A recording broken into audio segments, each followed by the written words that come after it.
Graças a paz, meus irmãos, sejam bem-vindos. Bom estar mais uma vez com vocês aqui para darmos continuidade às nossas meditações em Atos dos Apóstolos. Nós estamos caminhando já para mais da metade do livro, né? Ainda temos mais alguns capítulos pela frente, mas nós já estamos bem adiantados, chegando hoje ao capítulo 19. Nós já caminhamos pela primeira viagem de Paulo, já caminhamos pela segunda viagem de Paulo. A segunda viagem de Paulo termina um pouquinho depois do texto que nós lemos semana passada. Semana passada nós fomos do capítulo 18, do 1 até o 17. Nós vimos ali a passagem de Paulo por Corinto, que é os últimos momentos da sua segunda viagem missionária. A partir do verso 18 conta ali o finalzinho dessa viagem, dessa terceira viagem, quando Paulo e o seu grupo ali encontram mais um personagem relativamente importante da história da igreja primitiva. Eles encontram Apolo, que era um judeu nascido em Alexandria, um homem muito eloquente, um homem de muitas capacidades e que vai ser importante para a organização dessa igreja. Ele ainda estava caminhando na fé, ele então é instruído por Áquila, ou melhor, por Priscila por Priscila e Áquila, né, seu esposo. Eles instruem ali o Apolo melhor na fé cristã. Apolo conhecia alguma coisa, mas ele é melhor instruído a partir de um momento que ele tem um treinamento intensivo ali com Áquila e com Priscila. E aí, essa terceira viagem do apóstolo Paulo, ou melhor, essa segunda viagem do apóstolo Paulo se encerra, ele chegando a Cesareia, né, e lá ele leva uma oferta para os irmãos, e essa segunda viagem se encerra. A terceira viagem se inicia muito pouco tempo depois, né, ou melhor, pouco tempo depois, tá, ainda ali na cidade de Éfeso. O apóstolo Paulo tem uma passagem rápida por Éfeso, e depois ele retorna para Éfeso para uma viagem para um trabalho mais producente, né, para ter um trabalho maior e mais longo ali em Éfeso. Então, o que nós vamos meditar hoje é a partir do capítulo 19. Nós vamos ler o capítulo 19 todo. Nós vamos ver a passagem do apóstolo Paulo em Éfeso, e o título que nós demos para essa passagem, para essa mensagem, é Paulo em Éfeso, a missão em meio às feras. Por que nós demos esse título? Porque o próprio apóstolo Paulo, mais para frente, quando está falando do seu apostolado, quando está lá na carta de Gálatas defendendo o seu apostolado, ele vai dizer claramente que em Éfeso ele enfrentou feras, né? E nós vamos ver pela leitura que, de fato, a passagem do apóstolo Paulo em Éfeso foi uma passagem bastante conturbada, não muito diferente das outras passagens do apóstolo Paulo por outras cidades. Afinal de contas, ele traz um evangelho e uma mensagem que altera os paradigmas, que mexe com os status religiosos, os status inclusive de lideranças influentes no local. Nós vamos ver isso acontecendo em Éfeso aqui, mas em Éfeso a coisa ganha uma proporção bastante conturbada, a ponto de termos, como nós vamos ler mais para frente, termos uma assembleia da população inteira da cidade tentando de alguma forma acabar com aquilo. Mas eu não vou adiantar muitas informações, nós vamos à leitura do texto para em seguida tirar algumas lições desse texto para nós. Convido você a abrir a sua Bíblia em Atos, capítulo 19. Nós vamos ler o capítulo todo. Peço que você me acompanhe com calma aí. Eu lerei na versão Almeida Revista e Atualizada, melhor, na Almeida Século XXI, tá? E você acompanha aí na sua versão. O texto diz assim: E aconteceu que, enquanto Apolo estava em Corinto, Paulo, depois de atravessar as regiões mais altas, chegou a Éfeso. Achando ali alguns discípulos, perguntou-lhes: Recebestes o Espírito Santo quando crestes? Eles lhes responderam: Não, nem sequer ouvimos dizer que há Espírito Santo. Então ele lhes respondeu: Em que batismo fostes batizados? Então eles disseram: No batismo de João. Mas Paulo respondeu: João realizou o batismo do arrependimento, dizendo que o povo que cresce naquele que viria depois dele, isso é, em Jesus. Ou melhor, dizendo ao povo que cresce naquele que viria depois dele, isto é, Jesus. Quando ouviram isso, foram batizados em nome de Jesus. Quando Paulo lhes impôs as mãos, o Espírito Santo veio sobre eles e eles começaram a falar em línguas e a profetizar. Eram uns 12 homens ao total. Assim, Paulo entrou na sinagoga e durante 3 meses falava-lhes abertamente, enquanto argumentando e convencendo os judeus acerca do reino de Deus. Mas, como alguns deles se endureceram e se mostraram descrentes, falando mal do caminho diante da comunidade, Paulo afastou-se deles e separou os discípulos, instruindo-os diariamente na escola de Tirano. Isso aconteceu durante 2 anos, de maneira que todos os que habitavam na Ásia, tanto judeus como gregos, ouviam a palavra do Senhor, e por intermédio de Paulo, Deus fazia milagres extraordinários, de tal forma que lenços e panos que haviam tocado nele eram levados aos doentes, e as doenças os deixavam e os espíritos malignos saíam deles. Aconteceu também que alguns judeus exorcistas ambulantes tentaram invocar o nome de Jesus sobre os que tinham espíritos malignos, dizendo: Eu vos expulso por Jesus a quem Paulo prega. E os que fizeram isso eram os 7 filhos do judeu chamado Seva, um dos principais sacerdotes. Todavia, o espírito maligno respondeu: Conheço Jesus e sei quem é Paulo, mas vós, quem sois? Então o homem em quem estava o espírito maligno, saltando sobre eles, os subjugou e os espancou, de modo que nus e feridos fugiram daquela casa. E esse episódio tornou conhecido por todos que moravam em Éfeso, tanto judeus como gregos, e todos se encheram de temor, e o nome do Senhor Jesus era engrandecido. E muitos dos que haviam crido vinham confessando e admitindo em público as suas práticas. Também muitos dos que praticavam artes mágicas ajuntaram seus livros e queimaram na presença de todos. Calculado o valor deles, estimaram que chegava a 50.000 moedas de prata. Assim a palavra do Senhor crescia e prevalecia com poder. Depois de ocorridas essas coisas, Paulo resolveu em seu espírito ir para Jerusalém, passando pela Macedônia e pela Caia, porque dizia: depois de ir para lá, preciso ir também para Roma. E enviando a Macedônia 2 de seus auxiliares, Timóteo e Erasto, ficou por algum tempo na província da Ásia. Por esse tempo, houve um considerável tumulto acerca do caminho. Havia certo ourives chamado Demétrio, que fazia miniaturas de prata do templo de Ártemis e proporcionava bom negócio aos artífices. Ele os reuniu, bem como os artífices de obras semelhantes, e disse: Senhores, bem sabeis que deste negócio nos vem a prosperidade. E estáis vendo e ouvindo que não só em Éfeso, mas em toda a Ásia, esse homem, Paulo, tem convencido e desviado muita gente, dizendo não serem deuses os que são feitos por mãos humanas. E não há somente perigo de que esse nosso negócio caia em descrédito, mas também que o templo da grande deusa Ártemis perca toda a sua importância, vindo até mesmo a ser destituída de sua majestade, aquela a quem toda a Ásia e o mundo adoram. Ao ouvirem isso, ficaram furiosos e gritaram: Grande é Ártemis dos Efésios! A cidade encheu-se de confusão e todos imediatamente correram ao teatro, arrastaram com eles os macedônios Gaio e Aristarco, companheiros de viagem de Paulo, e Paulo queria apresentar-se ao povo, mas os discípulos não permitiram. Também alguns dos oficiais romanos, amigos de Paulo, mandaram pedir-lhe que não se arriscasse ir ao teatro. E uns gritavam de um modo, outros de outro, pois havia confusão na assembleia. E a maior parte deles nem sabia por que se havia reunido. Então tiraram Alexandre dentre a multidão, a quem os judeus levaram para a frente, e Alexandre, acenando com a mão, queria apresentar uma defesa ao povo.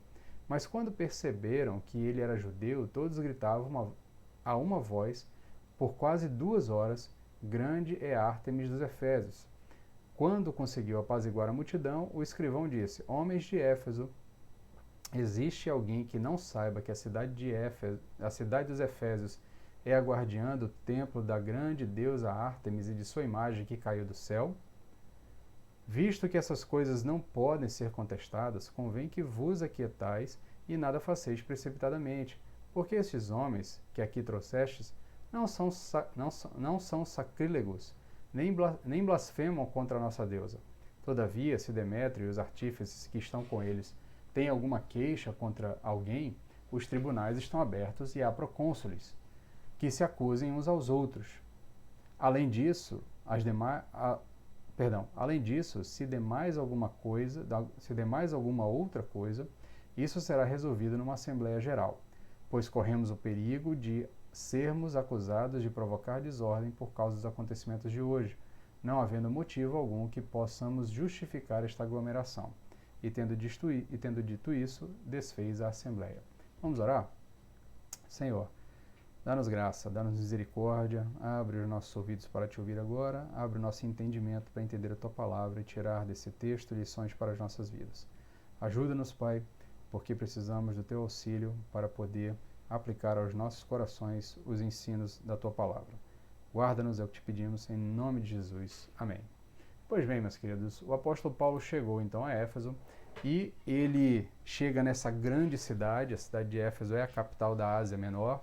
A Ásia Menor é essa região um pouquinho mais acima ali, você vai encontrar nos seus mapas bíblicos ali, mas ela fica um pouquinho mais acima ali da região do Oriente Médio. Era composta ali por diversas cidades e Éfeso era uma das grandes cidades, ou melhor, talvez a capital, de importância não só cultural, mas também política para toda a região. Como a maioria das grandes cidades gregas do mundo antigo, ela tinha algum templo de algum deus bastante importante para a cultura grega do mundo antigo. No caso de Éfeso, a deusa Ártemis era a principal divindade adorada ali. Em Corinto, a principal divindade era Afrodite. Aqui em Éfeso, a principal divindade era Ártemis. E, de fato, o turismo religioso ainda hoje, ainda em nossos dias, gera muito dinheiro. E nós vamos ver que o apóstolo Paulo chega ali, e eu quero analisar esse texto por blocos, para que nós possamos tirar algumas lições interessantes ali. O apóstolo Paulo chega e mantém o seu padrão de abordagem das grandes cidades. Ele sempre procura uma sinagoga, como nós já comentamos em outro momento, ele mantém aquele padrão que é estipulado por Cristo e estipulado também na lei do Senhor, de que primeiramente Deus se revelou aos judeus e depois então ele se revela aos gentios. O próprio Cristo ainda mantém esse comportamento, então aparentemente o apóstolo Paulo dá continuidade nessa abordagem. Ele chega primeiro aos seus compatriotas, aos seus patrícios, anunciando a eles o Evangelho. Como o apóstolo Paulo é um rabino, ele tinha essa liberdade nas sinagogas, porque era costume das sinagogas, sempre que se fazia a leitura do texto bíblico, do texto da Torá, na reunião do sábado, se abria oportunidade para alguém fazer comentários, especialmente rabinos. Como o apóstolo Paulo tinha credenciais de rabino, ele estudou aos pés de Gamaliel, era um doutor da lei, um fariseu doutor da lei, né? Ele então tinha essa facilidade e ele então aproveita essas oportunidades nas diversas cidades gentílicas onde haviam sinagogas de judeus para, por meio dos judeus, por meio dessa abertura ali, apresentar o Evangelho a uma população que já está parcialmente familiarizada com a lei do Senhor e com quem é o Cristo, quem é o Messias, e também, ao mesmo tempo, é uma população que vive em uma outra cultura, vive em uma outra nacionalidade e está habituada aos costumes e à cultura daquela região. Então, o apóstolo Paulo usa esse elemento como uma ponte para trazer essa proximidade. Ele fala com os judeus primeiro, judeus que são naturais, muitas vezes, dessas cidades, acostumados com a cultura da cidade, com a cultura helenística, com a cultura grega, mas ao mesmo tempo conhecedores da lei judaica, conhecedores da tradição judaica e das promessas de Deus para o povo judeu. Então, ele faz essa ponte para entrar na cultura daquela cidade. Dessa vez, o apóstolo Paulo chega e quando ele está caminhando, entrando na cidade de Éfeso, o texto nos diz que logo na sequência, logo no início, ele encontra um grupo de discípulos. O texto chama de discípulos. Aparentemente eram pessoas que ouviram falar de Jesus, já tinham ouvido falar de quem era Jesus, reconheceram de alguma forma que Jesus era o Messias, o enviado de Deus, em um certo sentido, embora não tivessem compreendido completamente o que aquilo significava, e eles tinham ouvido alguma coisa e tinham participado de alguma forma da compreensão disso, tanto que o texto os chama de discípulos no mesmo tom que chama outros cristãos de discípulos. O apóstolo Paulo, então, faz ali uma espécie de averiguação, porque, pelo que nós entendemos do texto, a partir do momento em que ele vai convivendo com aqueles ditos discípulos, ele começa a perceber que está faltando alguma coisa. Tem alguma coisa que não está completa naquela informação. O comportamento deles diante do que significa a obra de Cristo e dos seus desdobramentos para a vida de cada um de nós, e do próprio seguir do caminho, né? O texto de Atos se refere ao cristianismo como o caminho, né? O próprio seguir do caminho aparentemente não estava completo na vida daqueles homens. E aí o que acontece? Ele então começa a fazer um questionário rapidamente, e aí ele pergunta para aqueles homens se eles haviam recebido o Espírito Santo. E aqui nós temos o quarto relato dentro do livro de Atos sobre a descida do Espírito Santo sobre um determinado grupo de pessoas.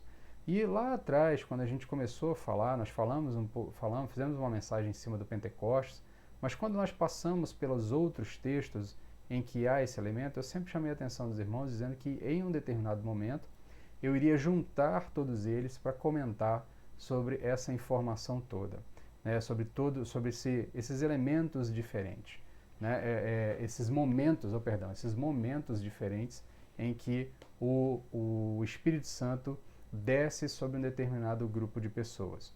Então aqui nós temos esse quarto momento. É o quarto e último momento relatado dentro do livro de Atos, em que o Espírito Santo desce sobre um grupo de discípulos e há algum tipo de manifestação, algum tipo de comportamento diferente. Mas interessante aqui é a pergunta do apóstolo Paulo. A pergunta do apóstolo Paulo é: vocês receberam o Espírito Santo? E aqui nós precisamos meditar, primeiramente, o que significa receber o Espírito Santo. Como alguém pode saber se recebeu o Espírito Santo? O que nos faz entender ou ter a certeza que de fato recebemos o Espírito Santo?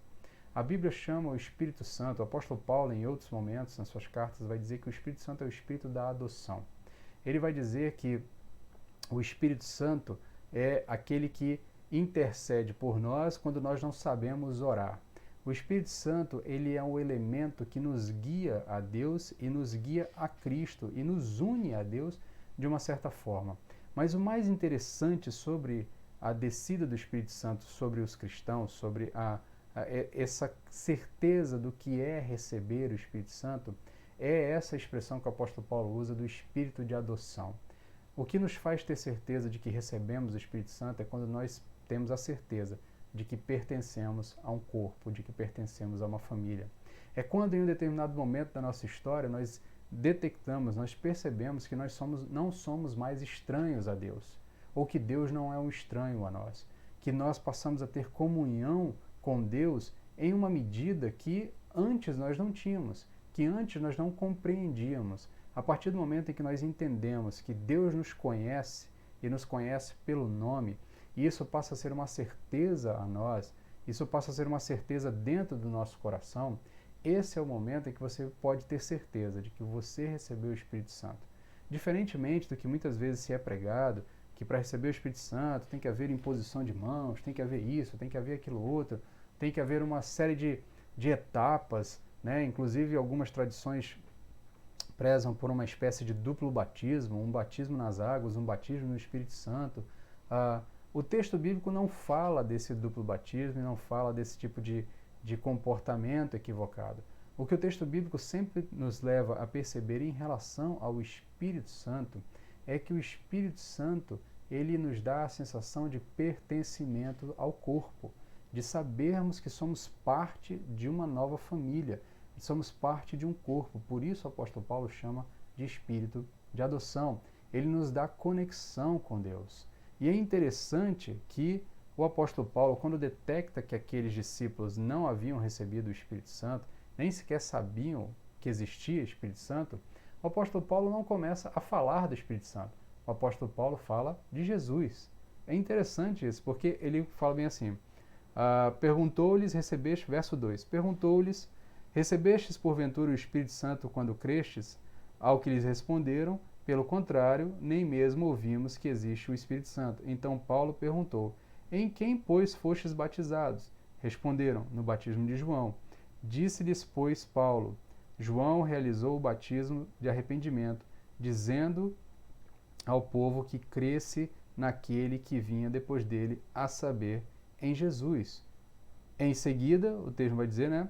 Eles, tendo ouvido isto, foram batizados em nome do Senhor Jesus. É interessante que quando o apóstolo Paulo percebe que aqueles cristãos, que aqueles discípulos não haviam recebido o Espírito Santo, o apóstolo Paulo não faz um curso sobre o Espírito Santo.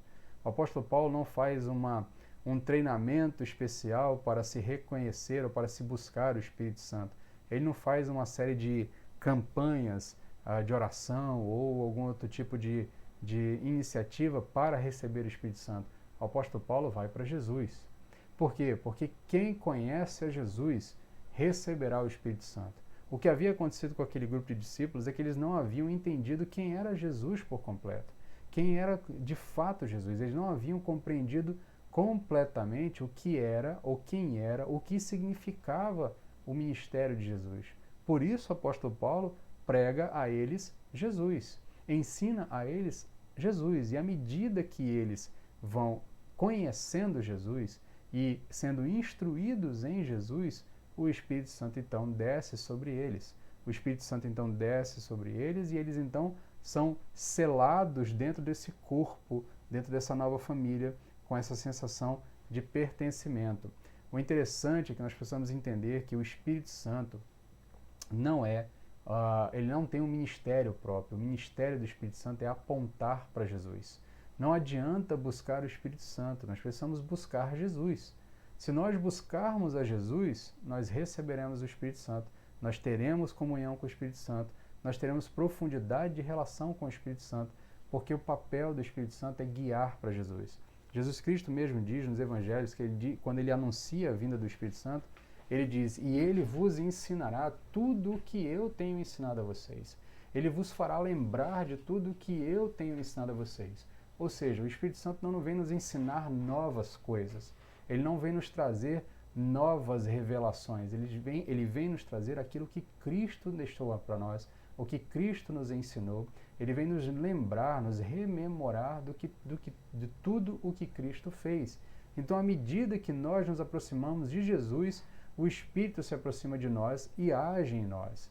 E aqui o interessante é que o texto dá continuidade sobre o batismo deles nas águas e em seguida o receber do Espírito Santo. Ele então dá aqui a informação de que eles então falaram em línguas e profetizaram. E aqui também temos um outro grande dilema e um momento até de um tema até de discussão entre evangélicos de maneira geral sobre esses sinais do Espírito Santo na vida de alguém, os sinais da descida do Espírito Santo na vida de alguém. E quando nós olhamos os quatro momentos em que isso acontece, tá? Entre os judeus, lá no Pentecostes, entre os samaritanos, entre os prosélitos e entre os gentios, os prosélitos ali, no momento ali com Cornélios e a casa de Cornélios, tá? Nesses quatro eventos, em pelo menos dois deles, o fenômeno de línguas não é exatamente o fenômeno de línguas estranhas. Tá? A gente não vai entrar nessa discussão muito profunda porque demandaria muito tempo para a gente analisar essa questão. Mas pelo menos em dois deles, no Pentecostes propriamente dito, o fenômeno de línguas ali não é um fenômeno de línguas estranhas, é o fenômeno de línguas de idiomas. E no evento entre os prosélitos, ali na casa de Cornélios, não há relato de que houve algum tipo de expressão em línguas estranhas ou profetizar algum tipo de elemento fantástico ali no meio, um elemento de diferenciação ali que estivesse acontecendo. Há relato quando o Espírito Santo desce sobre os samaritanos e sobre os gentios, demonstrando então ali que em dois momentos isso acontece, mas em outros dois isso não acontece. O que nós aprendemos disso? Que na verdade o texto bíblico não nos dá fundamento para dizer que o dom de línguas e profecias nos é dado como uma marca do Espírito Santo. O texto, e tanto nas cartas paulinas, como do que nós podemos tirar aqui do texto de Atos, nós vamos perceber que o Espírito dá à igreja dons conforme a necessidade. E o que nós percebemos é que, especialmente nos relatos de Atos, Deus vai marcando território, Deus vai marcando a sua chegada em determinadas regiões, em determinados momentos, dando cumprimento à profecia que Jesus Cristo diz nos seus últimos momentos com os discípulos. E vocês serão minhas testemunhas tanto aqui, em Jerusalém, quanto na Judéia, em Samaria e até os confins da terra. E também na grande comissão de ir por todo mundo e pregar o evangelho a toda criatura, batizando-os em nome do Pai, do Filho e do Espírito Santo. Então, nós percebemos que o Espírito Santo vai demarcando esse território. À medida que o evangelho vai avançando as fronteiras, ele sai de Jerusalém, vai para a região da Judéia, vai para Samaria e vai aos confins da terra. Nesse processo, à medida que Deus vai avançando, ele muitas vezes precisa dar sinais ao povo para que o povo perceba que o Espírito Santo chegou em um determinado lugar, ou em uma determinada comunidade, uma determinada cultura que aparentemente não estava abraçada anteriormente pela aliança. Tá? O dom de línguas e profecias é dado em Samaria e em Éfeso como forma visível e pública de que aqueles grupos específicos foram integrados à aliança. Havia uma necessidade de demonstrar fisicamente, visivelmente, que tanto samaritanos, tá, que eram odiados por judeus, como gentios, que eram tratados pelos judeus como pessoas de segunda classe também, tá, porque de fato, como nós já comentamos em outro momento, mesmo aqui nas pregações de Atos, havia uma espécie de nacionalismo entre os judeus, de se acharem mais importantes do que as outras nações, porque eram o povo escolhido de Deus, quando eles nunca, de fato, abraçaram a sua vocação missional de levar a luz de Deus para as demais nações, de iluminar as demais nações para que elas conhecessem o verdadeiro Deus.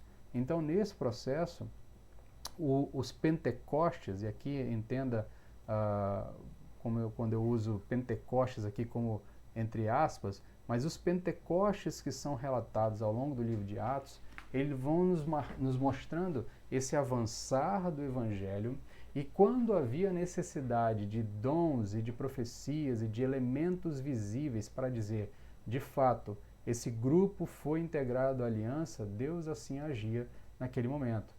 Além do fato de que Lucas deixa claro que após o evento, foi que Paulo consegue entrar na sinagoga ali. Então nós percebemos que há um elemento de oportunidade que é dado a Paulo, que por meio desse grupo de discípulos que ainda não haviam entendido o Evangelho, Paulo consegue então adentrar na sinagoga em Éfeso, e ao adentrar na sinagoga em Éfeso, ele pode dar continuidade no seu trabalho.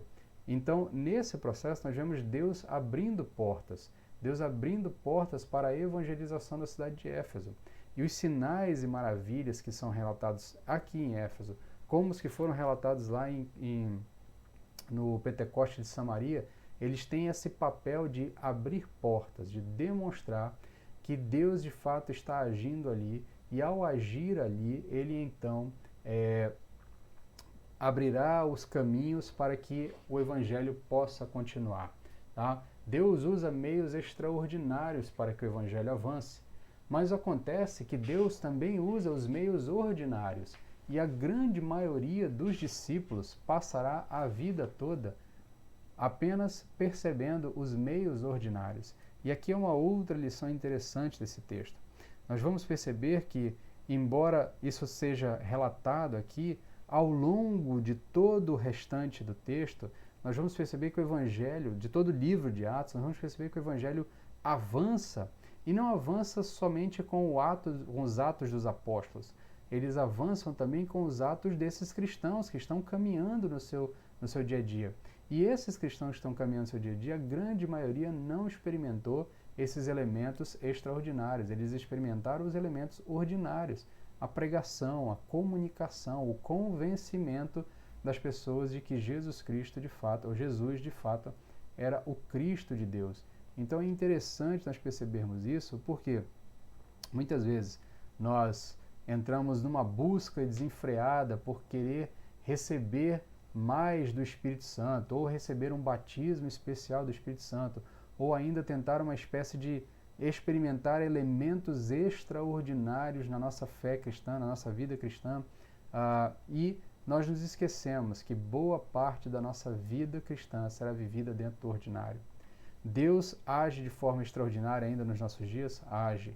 Há inúmeros relatos de pessoas que de fato estão no fronte de batalha, né, no fronte missionário, lá adentrando de fato nas fileiras do inimigo, onde o evangelho ainda não chegou. Nesses locais são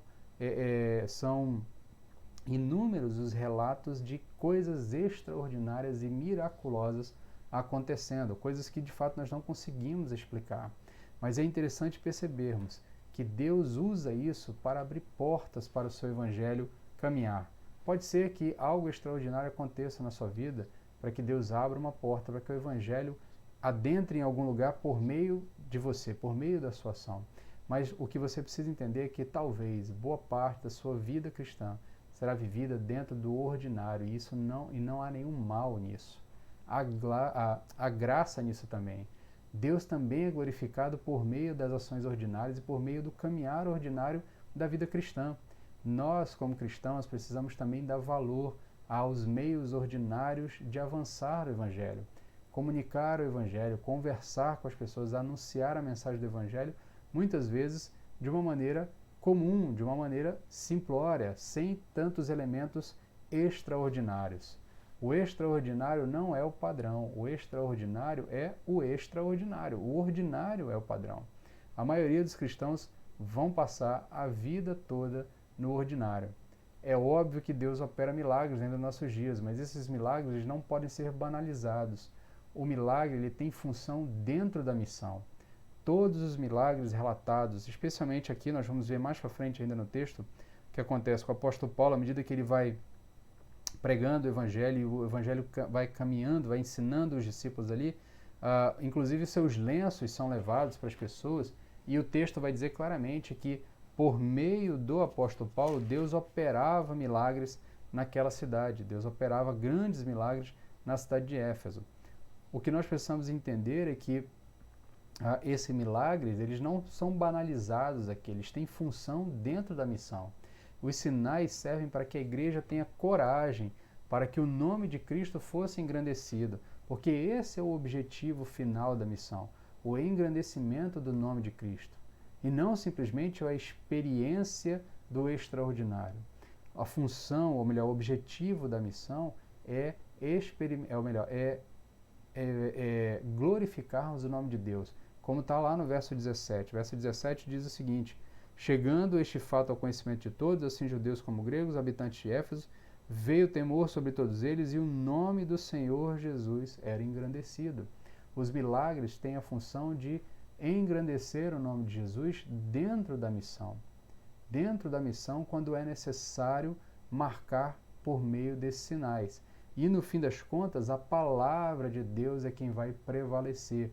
Verso 20 vai dizer assim: a palavra do Senhor crescia e prevalecia poderosamente. Caminhando ainda dentro do texto, que nós podemos perceber que muitas vezes a gente ignora que de fato existe uma guerra espiritual acontecendo no momento em que nós estamos anunciando a mensagem do Evangelho. Mas nem sempre nós, como cristãos, vamos experimentar esta guerra espiritual vislumbrando os elementos extraordinários.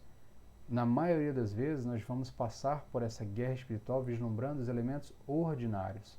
O Evangelho, ele ataca diretamente aquilo que tem de mais nocivo para uma nação, mas ele sempre faz isso, ele vai fazer isso por meios ordinários também. Por isso, nós precisamos valorizar essa vida cotidiana que nós temos. Ir ao trabalho, ir à escola, a convivência com os vizinhos, a convivência com os familiares, uma conversa, um telefonema, uma mensagem, e não simplesmente viver em busca de elementos extraordinários ou de fatos extraordinários ou de situações fora do comum. porque nem sempre isso será o instrumento de Deus para que as portas sejam abertas. Então, o interessante é percebermos que o apóstolo Paulo, ele experimenta o extraordinário em Éfeso, mas ao mesmo tempo nós vamos ver que o que ele faz? Ele junta os discípulos para ensinar Jesus aos discípulos. Vai dizer que por 2 anos seguidos ele juntou aquele grupo de discípulos na escola de Tirano e passou fazendo ali um intensivão teológico com aqueles homens e mulheres. Por 2 anos seguidos, se reuniam cotidianamente, costumeiramente. É basicamente como se você fosse para a igreja todos os dias ao longo de 2 anos para ouvir e aprender. Então, aquelas pessoas estavam sendo instruídas racionalmente. E é interessante que por meio dessa instrução, o texto vai dizer que o evangelho era anunciado por toda a Ásia e por toda a Éfeso, e todo mundo ali naquela região ouviu falar do evangelho e foi impactado de alguma forma pelo evangelho. Tanto é que no finalzinho do texto, nós vamos ver ali que um grupo de comerciantes locais faz ali uma balbúrdia, uma confusão. Por quê? Porque os seus ganhos financeiros estavam sendo atacados pela mensagem do Evangelho. O texto vai dizer também que muitas pessoas se converteram e elas vinham espontaneamente queimar os seus livros de magia, os seus livros de idolatria. Muitos deles vinham e confessavam os seus feitos, confessavam os seus pecados, sem nenhum tipo de constrição, sem nenhum tipo de armação para que as pessoas se sentissem obrigadas a fazer aquilo. Tudo isso era fruto do Evangelho sendo anunciado e o Evangelho que estava sendo estudado, o Evangelho que estava sendo aprendido. No meio disso tudo, teve elementos extraordinários? Teve, mas os elementos ordinários também estão lá. E no fim das contas, a idolatria é atacada naquela cidade, os falsos deuses são atacados, porque onde o Evangelho real chega, ele apresenta quem é o único digno de honra e de adoração. Os falsos deuses e as falsas esperanças são desmascarados pela verdade pregada no Evangelho real. E o que acontece no final de tudo é que a palavra de Deus cresce e prevalece poderosamente, como nós já lemos no verso 20. No final, eu quero lembrar você aqui um salmo bastante conhecido, Salmo 96, e ele meio que aglutina isso tudo que nós estamos tentando dizer. O objetivo da missão é dar glória a Deus. O objetivo da ação missionária, do andar missionário da igreja, e aqui quando eu digo ação missionária, não estou falando só da ação dos missionários nos seus campos de missões, mas da sua vida como cristão. O objetivo da sua missão, o seu objetivo missionário é glorificar o nome do Senhor, é fazer com que Jesus Cristo seja conhecido e que Ele receba a glória que é devida a Ele. Salmo 96 vai nos dizer assim: cantai um novo cântico ao Senhor. Cantai ao Senhor todos os moradores da terra. Cantai ao Senhor, bendizei o seu nome. Dia após dia proclamai a sua salvação. Preste atenção aqui que aqui entra basicamente o que o apóstolo Paulo estava fazendo. Anunciai sua glória entre as nações e suas maravilhas entre os povos, porque o Senhor é grande e digno de ser louvado, mais temível do que todos os deuses. Porque todos os deuses dos povos são apenas ídolos, mas o Senhor fez os céus. Glória e majestade estão diante dele, a força e formosura no seu santuário. Que Deus nos aplique essa palavra ao coração, que Ele nos dê ânimo para que nós possamos viver a vida cristã dentro do nosso ordinário, do nosso cotidiano, lembrando que o Senhor pode e deve fazer feitos extraordinários sempre que for necessário, mas que nós busquemos a Jesus.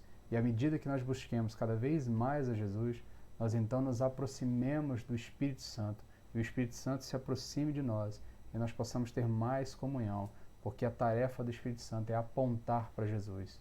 É o ministério do Espírito Santo, é o ministério do holofote. E se você ainda tem dúvida se você recebeu o Espírito Santo, pense agora se você de fato conhece a Deus. Porque se você tem consciência de que conhece a Deus e de que é conhecido por Ele, o Espírito Santo habita em você. Se você confessa Jesus Cristo como Senhor e Salvador e compreende o que isso significa, você só pode dizer isso se for por meio do Espírito. Como o próprio Cristo diz a Pedro, que só alguém, por meio do Espírito, pode dizer que Jesus Cristo deve ser louvado. Então, que Deus aplique essa palavra ao seu coração, que Ele nos ajude a caminhar na vida cristã, no meio da missão, e que ainda que nós enfrentemos as feras, como o apóstolo Paulo cita na sua experiência ao passar por Éfeso, ainda que nós enfrentemos as feras, que nós possamos confiar naquele que venceu todas as coisas e juntamente dele somos mais do que vencedores. Amém. Fique na paz, Deus te abençoe. Vou fazer uma oração e nós então encerramos essa mensagem.